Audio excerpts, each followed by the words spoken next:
ഇന്നത്തെ പത്തരമാറ്റ് എപ്പിസോഡ് വളരെ ശക്തമായ വികാരങ്ങളും സസ്പെൻസും നിറഞ്ഞതായിരുന്നു.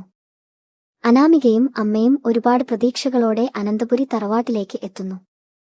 അവരുടെ ലക്ഷ്യം ഒന്നു മാത്രം, പഴയ ബന്ധങ്ങൾ തിരികെ നേടുകയും ജീവിതം പുനരാരംഭിക്കുകയും ചെയ്യുക.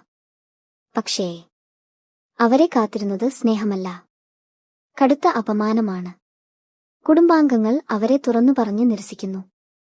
അനാമികയുടെ പഴയ തെറ്റുകൾ ചൂണ്ടിക്കാട്ടി ഈ വീട്ടിൽ ഇനി ഒരിക്കലും അവൾക്ക് സ്ഥാനം ഇല്ലെന്ന് വ്യക്തമാക്കുന്നു.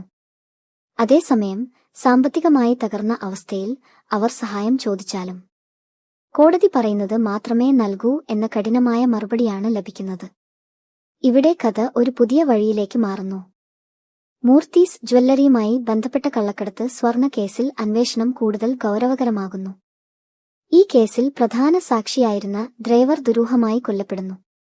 ഇത് ഒരു സാധാരണ അപകടമല്ലാതെ സത്യങ്ങൾ പുറത്തുവരാതിരിക്കാൻ ആരോ വലിയ ശക്തികൾ പിന്നിൽ പ്രവർത്തിക്കുന്നതായി വ്യക്തമാകുന്നു.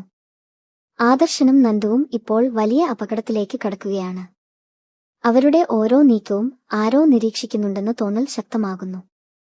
ഇനി ചോദ്യം ഒരൊന്നാണ്, ഈ രഹസ്യങ്ങളുടെ പിന്നിലെ സത്യങ്ങൾ പുറത്തുവരുമോ, അല്ലെങ്കിൽ എല്ലാം മൂടിവെക്കപ്പെടുമോ?